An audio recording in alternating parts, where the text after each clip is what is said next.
আলহামদুলিল্লাহ,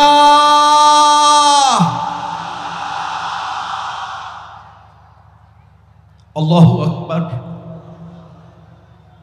এই আলহামদুলিল্লাহ, এই আল্লাহু আকবারের টান শুনলে আমাদের এই দক্ষিণবঙ্গের শুধু নয়, শুধু বাংলাদেশের নয়, গোটা পৃথিবীর কোরআনের পাখি নামে খ্যাত এই টানের সাথে একজন মানুষের কথা কি আমাদের মনে পড়ে না? পড়ে না? আল্লাহ এই মাঠে তিনি ফিরতে চেয়েছিলেন, এই মাঠে তিনি আবার কোরআনের আওয়াজ নিয়ে আসতে চেয়েছিলেন। আল্লাহ আমাদের সেই কোরআনের পাখি যেখানে যে অবস্থায় আছে আপনি তাকে মেহেরবানি করে জান্নাতুল ফেরদাউসের মেহমান হিসেবে কবুল করুন। আল্লামা দেলোয়ার হোসেন সাঈদী রাহমাহুল্লাহকে আপনি শহীদ হিসেবে কবুল করুন। আল্লাহ এই মাঠে আমাদের দেখা হলো না, মেহেরবানি করে কাল কিয়ামতের কঠিন ময়দানে আমাদের হিসাব নিকাশ সহজ করে জান্নাতুল ফেরদাউসে আপনি আমাদেরকে একত্রিত করে দেখা সাক্ষাতের ব্যবস্থা করে দিয়েন। সম্মানিত বন্ধুগণ, মুসল্লিয়ান ইকরাম, আমার মা এবং বোনেরা, ভিন্ন ধর্মাবলম্বীরাও বিভিন্ন জায়গা থেকে আমাদের এই আওয়াজ, আমাদের এই আলোচনা, আমাদের এই কোরআনের বাণী শুনছেন। আমরা আমাদের মা বোনদের ধন্যবাদ জানাই। অসম্ভব কষ্ট করে বিশাল এই তাফসীরুল কোরআন মাহফিলে আপনারা হাজির হয়েছেন। আল্লাহ সুবহানাহু ওয়া তাআলা আমাদের মা বোনদের কবুল করুন। এই জন্য যে মা বোনদের আল্লাহ সুবহানাহু ওয়া তাআলা এত বড় মর্যাদা দিয়েছেন। আমার শ্রদ্ধেয় প্রিন্সিপাল বলতেন, মাসুদ, আমাদেরকে আল্লাহ তাআলা রাসূল করিম সাল্লাল্লাহু আলাইহি ওয়াসাল্লামের মাধ্যমে সান্ত্বনা পুরস্কার দিয়েছেন। কি পুরস্কার? কি পুরস্কার? রাসূল করিম সাল্লাল্লাহু আলাইহি ওয়াসাল্লামের কাছে সাহাবায়ে ইজমাইন کرامগণ যখন জানতে চাইলেন, ইয়া রাসূলুল্লাহ, আমরা আল্লাহর পরে কার খেদমত করব, কার হক আদায় করব? রাসূল করিম সাল্লাল্লাহু আলাইহি ওয়াসাল্লাম বললেন, তোমার মা। তারপর কে? তোমার মা। তারপরে কে? তোমার মা। তারপরে সান্ত্বনা পুরস্কার পেলাম আমরা, তোমার বাবা। আল্লাহ সুবহানাহু ওয়া তাআলা আমাদের এই মা বোনদেরকে ধৈর্যের সাথে, কষ্টের সাথে আজকে এই তাফসীরুল কোরআন মাহফিল শুনে আমাদের প্রত্যেক ঘরে ঘরে একজন করে হযরত খাদিজাতুল কুবরা রাদিয়াল্লাহু তাআলা আনহা, হযরত আয়েশা সিদ্দিকা রাদিয়াল্লাহু তাআলা আনহা দান করুন। যে কথা আমরা আমাদের এই দুনিয়ার কথা শুনেছি, আমাকে একটা ভালো মা দাও। পরের লাইনটা কি? আমি তোমাদেরকে একটা ভালো গ্রাম দেব, আমি তোমাদেরকে ভালো পটুয়াখালী দেব, আমি তোমাদেরকে ভালো রাঙাবালি, বাউফল দেব, মির্জাগঞ্জ দেব। আমাদেরকে একটা আল্লাহ আপনি ভালো মা দেন। আমাদের এই মা এবং বোনের জাতি যারা এসছেন বিগত 17 বছরে তাদের ইজ্জত এবং আব্রু নিয়ে যারা টালবাহানা করেছেন, ছিনিমিনি খেলেছেন, আজ কান খুলে শুনে রাখুন, আমাদের জীবন বাঁচিয়ে রাখবো। আমাদের মা বোনদের ইজ্জত নিয়ে ভবিষ্যতে আর কাউকে টালবাহানা করতে দেওয়া হবে না। কারণ আমাদেরকে জিজ্ঞেস করা হয়, ইসলামী রাষ্ট্রে আমাদের মা এবং বোনদের ইজ্জত, তাদের সম্মানের মাপকাঠি কি? আমরা সম্মান এবং মাপকাঠি বলি আমাদের মায়ের জাতি, তারা সম্মান এবং মর্যাদার উচ্চ মানে তারা থাকবেন। আলহামদুলিল্লাহ, প্রিয় নবী মুহাম্মদুর রাসূলুল্লাহ নাই, রাসূল করিম সাল্লাম কৃপণ বলেছেন তাকে যে বাস ভাড়া দিতে পারে না। রাসূল করিম সাল্লাল্লাহু আলাইহি ওয়াসাল্লাম কৃপণ বলেছেন তাকে যে খেয়ে বিল দিতে পারে না। পৃথিবীর সেরা কৃপণ হচ্ছে সে যে রাসূল করিম সাল্লাল্লাহু আলাইহি ওয়াসাল্লামের নাম উচ্চারণ হয় কিন্তু হৃদয়ের সব শক্তি দিয়ে তার নাম উচ্চারণ করে দুরূদ পেশ করে না। একবার জোরে সরে বলুন, রাসূল করিম। আলহামদুলিল্লাহ, কোরআনের এত বড় মাহফিলে এসেছেন। আবার কবে বেঁচে থাকবো, আবার কবে আসতে পারবো আমরা জানি না। সুতরাং এই কোরআনের মাহফিলকে সংরক্ষিত করার জন্য, এটাকে সুন্দর, সফল, সার্থক করার জন্য আমরা কি আইন শৃঙ্খলা বাহিনীর উপরে শুধু নির্ভর করব? আমরা কি শুধু স্বেচ্ছাসেবক ভাইদের উপরে নির্ভর করব? নাকি আমরা প্রত্যেকে আল্লাহর উপরে ভরসা করে দায়িত্ব নিয়ে প্রত্যেকে স্বেচ্ছাসেবক হিসাবে 2 2024 সালের জুলাই আগস্টে যেমন সবচেয়ে মানুষ শয়তানদের মধ্যে বড়টাকে আমরা মোকাবেলা করে বিতাড়িত করেছি, আমাদের মাঝও সেজ ছোট নাবালক সব শয়তানগুলোকে মোকাবেলা করার জন্য আমরাও জীবন বাজি রেখে প্রস্তুত থাকব।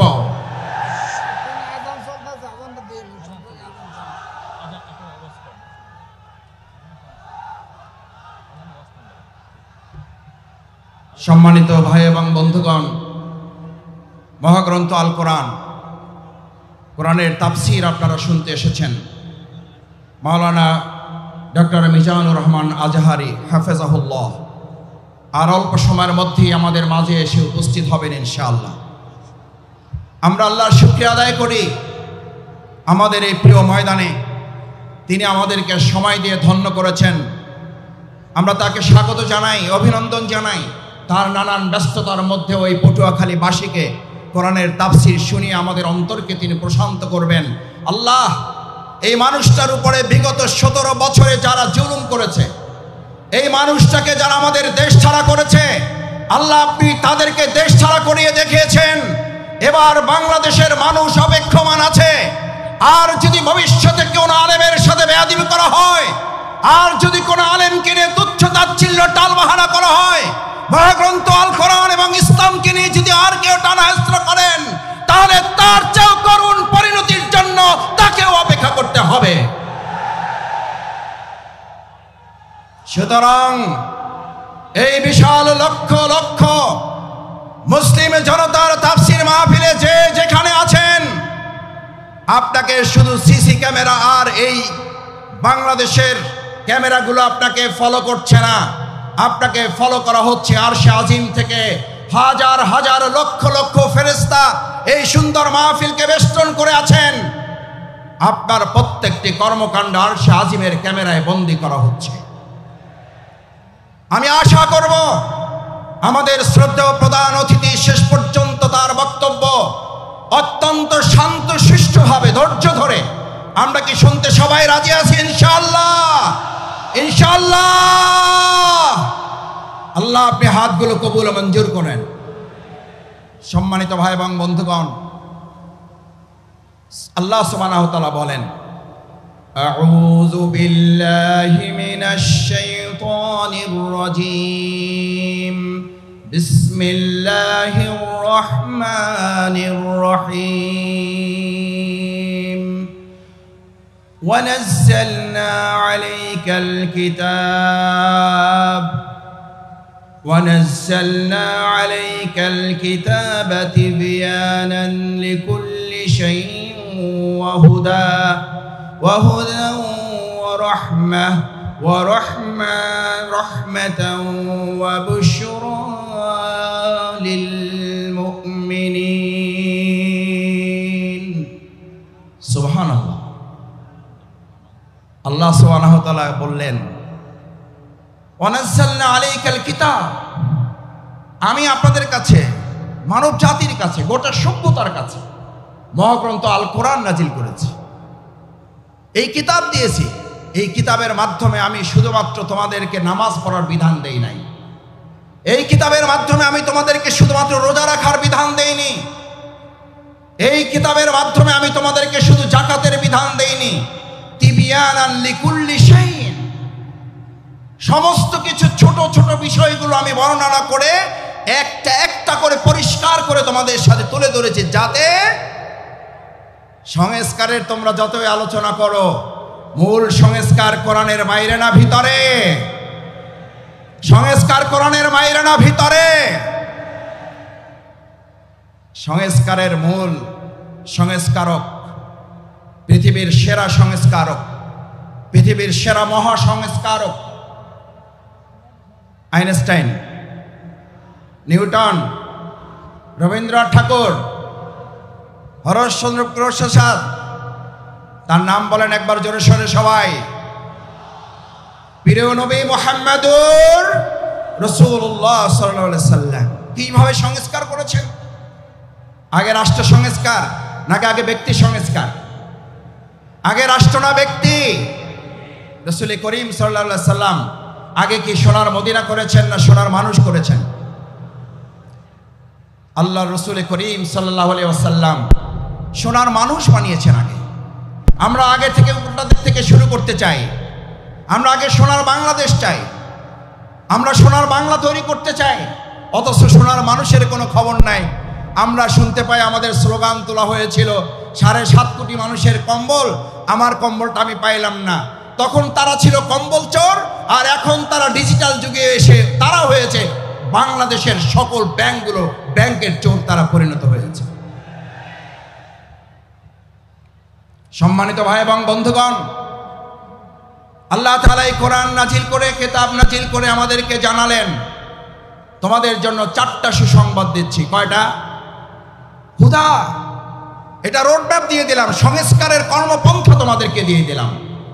এমন হেদায়েত যে হেদায়েতের মাধ্যমে হযরত ওমর ফারুক রাদিয়াল্লাহু তাআলা আনহুর মতো সেই সময়ের ইসলাম গ্রহণের আগের সবচেয়ে খারাপ মানুষটা এই মহাগ্রন্থ আল কোরআনের মাধ্যমে সবচেয়ে সুন্দর সোনার মানুষে পরিণত হয়েছে। সেই মহাগ্রন্থ আল কোরআন আমাদের মাঝে আছে না নাই? তাহলে আমরা আমাদের আজকের বাংলাদেশে যদি সোনার বাংলা করতে চাই, তাহলে আমরাও আমাদের এই কোরআনের আলোকে এই লোকগুলোকে সোনার মানুষে পরিণত করা যাবে, নাকি আমাদের মত দিয়ে মানুষের তৈরি করা তন্ত্র মন্ত্র দিয়ে তাদেরকে পরিবর্তন করা যাবে? যদি সোনার বাংলা করতে হয় তাহলে আল কোরআন দিয়ে করা যাবে, নাকি মানুষের তৈরি করা মতবাদ দিয়ে করা যাবে? যদি কোরআন দিয়ে করা যায় তাহলে সেই কোরআনের বাণী আজকে শুধু শুনবো না, সেই কোরআনের বাণী আমরা সংসদেও পাঠাবার ব্যবস্থা করব ইনশাআল্লাহ।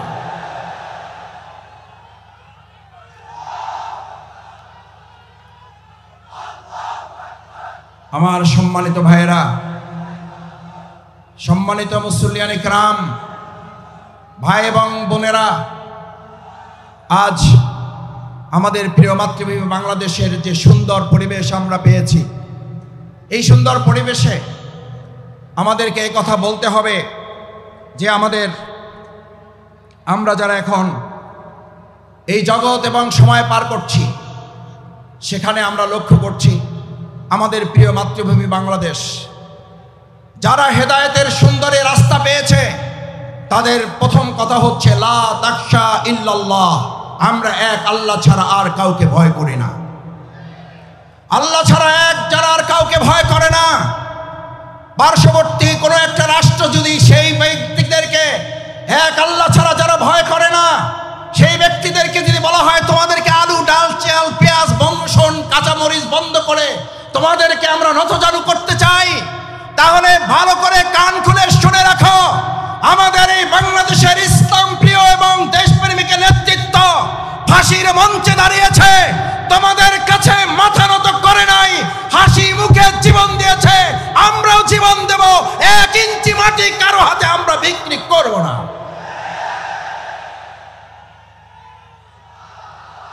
আমার তরুণেরা, আমার যুবকেরা এখানে আছে, আমার তরুণেরা, আমার যুবকেরা 2024 সালের জুলাই আগস্টে স্লোগান তুলেছিল,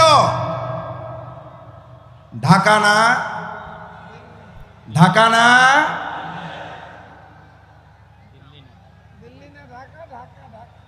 কোনটা হবে? দিল্লি না ঢাকা? দিল্লি না ঢাকা? আমাদের বাংলাদেশে এমন কোন সরকার আর প্রতিষ্ঠিত হতে দেওয়া হবে না যেই সরকারের কোন সিদ্ধান্ত দিল্লি থেকে হবে। আমাদের দেশের সিদ্ধান্ত বাংলাদেশের মাটি থেকেই হবে। আমার সম্মানিত ভাই এবং বন্ধুগণ, হাতের ডান পাশে যারা আছেন বসে যাবেন। আমি আবার বলছি, এটা আল কোরআনের ময়দান।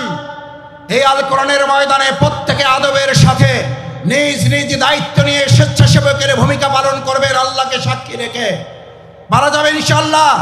দেখি একটা তাকবীর, লিল্লাহে তাকবীর, লিল্লাহে তাকবীর, লিল্লাহে তাকবীর। আমার সম্মানিত ভাই এবং বন্ধুগণ, সেজন্য আজ আমাদের এই কলিজার টুকরা সন্তানের আর একটা স্লোগান তুলেছিল, আমাদের ছাত্র তরুণ যুবকেরা আর একটা সুন্দর স্লোগান তুলেছিল, উই ওয়ান্ট জাস্টিস। ঐতিহাসিক ইবনে খালদুন নাম শুনেছেন? সবাই জানেন ঐতিহাসিক ইবনে খালদুনের কথা। সেই ঐতিহাসিক ইবনে খালদুন সকল সভ্যতাগুলোকে পর্যালোচনা করে মিশরীয় সভ্যতার মেয়াদকাল ছিল 3000 বছর।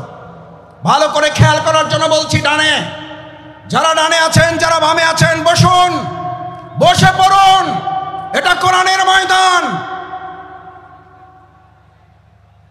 3000 বছরের সভ্যতা ছিল মিশরের, রোমানদের ছিল 1000 বছরের সভ্যতা, সিন্ধুদের ছিল 700 বছরের সভ্যতা। সকল সভ্যতাগুলো একে একে ধ্বংস হয়ে যাওয়ার পর ঐতিহাসিক ইবনে খালদুন বলেন, আমি এই সবগুলো সভ্যতার কাছে গিয়ে প্রশ্ন করেছিলাম, হে মিশরীয় সভ্যতা তুমি ধ্বংস হলে কেন? হে রোমান সভ্যতা তুমি ধ্বংস হলে কেন? হে সিন্ধু সভ্যতা তুমি ধ্বংস হলে কেন?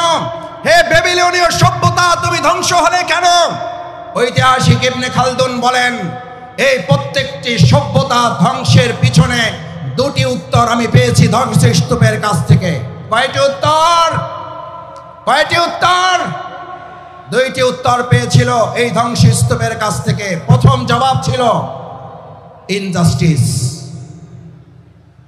ঐতিহাসিক ইবনে খালদুন বলেন, এন্ড দ্য নেক্সট অ্যান্সার, তারপরের জবাবটা ছিল ইনজাস্টিস, অর্থাৎ ইনজাস্টিস এন্ড ইনজাস্টিস, অন্যায় বিচার এবং অন্যায় বিচারের মাধ্যমে 1000 বছরের, 700 বছরের, 3000 বছরের সভ্যতার যদি ধ্বংস হয়, তাহলে নতুন করে পৃথিবীতে আর কোনো মতবাদ দিয়ে সভ্যতা বিনির্মাণ করা যাবে না।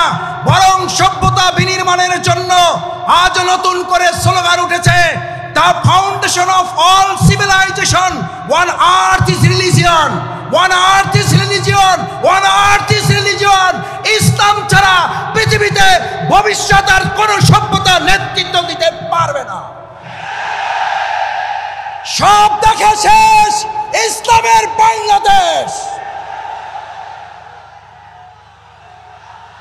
এই কথা আমাদের নয়, এই কথা শুধু পীর সাহেবদের নয়, এই কথা শুধু ইমামদের নয়, এই কথা শুধু রাজনীতিবিদদের নয়, এই কথা শুধু আলেম ওলামাদের নয়, এই কথা শুধু পটুয়াখালীবাসীর নয়, এই কথা বিশ্ব মানবতার মুহাম্মদুর রাসূলুল্লাহ। এরকম হাত জাগিয়েছেন রাসূল করিম সাল্লাল্লাহু আলাইহি ওয়াসাল্লাম, আনা সাহাদু কাতাইন, এই যে আমার দুটো আঙ্গুল দেখতে পাচ্ছ, আল্লাহ রাসূল করিম সাল্লাল্লাহু আলাইহি ওয়াসাল্লাম বললেন, দুটো আঙ্গুল দেখো ভালো করে, আনা সাহাদু কাতাইন, এটা আমি, এটা কিয়ামত, আমি এবং কিয়ামত, আমি এসেছি, কিয়ামত শুরু হয়েছে। এই জামানায় এই সভ্যতার সামনে ইসলাম ছাড়া আর এমন কোন আদর্শ নাই যে আদর্শ দিয়ে মানুষের মুক্তি পাওয়া সম্ভব। সুতরাং আজ এরকম একটি প্যান্ডেল নয়, দুটি প্যান্ডেল নয়, 3টি, 4টি, 5টি, 7টি নয়, 9টি প্যান্ডেলে ভর্তি হওয়া ভাই এবং বন্ধুগণ, আমার বোনেরা, আজ আমাদের এখান থেকে সিদ্ধান্ত নিতে হবে, এই ভেঙে যাওয়া পৃথিবী গড়ে তোলার জন্য আল্লাহ সুবহানাহু ওয়া তাআলা প্রিয় নবী মুহাম্মদুর রাসূলুল্লাহ সাল্লাল্লাহু আলাইহি ওয়াসাল্লামকে দিয়ে যে ঘোষণা দিয়েছেন, এক ইসলামী সভ্যতা ছাড়া ভবিষ্যৎ আর কোন সভ্যতা মানুষকে মুক্তি দিতে পারবে না। যদি তাই না পারে, তাহলে আমাদের জন্য আল্লাহ তাআলার পরের ঘোষণা হচ্ছে, তিবিয়ানান লিকুল্লি শাইইন ওয়া হুদা ওয়া রাহমা ওয়া বুশরা লিল মুমিনিন। আল্লাহ রাব্বুল আলামিন কি বললেন? হুদা, তোমাদের রোডম্যাপ দিয়ে দেওয়া হলো। এবার তোমাদের জন্য রহমা, তোমাদের জন্য আল্লাহর দয়া, তোমাদের জন্য আল্লাহর করুণা, তোমাদের জন্য আল্লাহর অনুগ্রহ। আমাদেরকে কোন দেশ কি দেবে আমরা সেই দিকে তাকাতে চাই না, আমাদেরকে কোন নেতা কি দেবে সেই দিকে তাকাতে চাই না। আমরা আল্লাহর ওই করুণা, ওই রহমত, ওই দয়া, অনুগ্রহের দিকে তাকাতে চাই, যে ইসলাম এবং সৎ, দক্ষ, যোগ্য নেতৃত্ব প্রতিষ্ঠিত হলে আল্লাহ সুবহানাহু ওয়া তাআলা ঘোষণা দিচ্ছেন, আসমান এবং জমিনের বরকতের দরজা যদি খুলে যায়, পৃথিবীর কোন শাসক নেই বাংলাদেশকে দাবিয়ে রাখতে পারবে।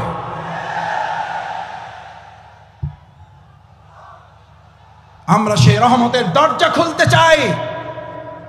সেই রহমতের দরজা শফিকুল ইসলাম মাসুদের হাতে নেই, সেই রহমতের দরজা ডাক্তার শফিকুর রহমানের হাতে নেই, সেই রহমতের দরজা বাংলাদেশের কোন রাজনৈতিক নেতার হাতে নেই।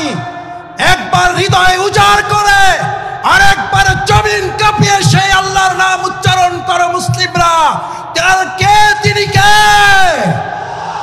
তিনি? কে?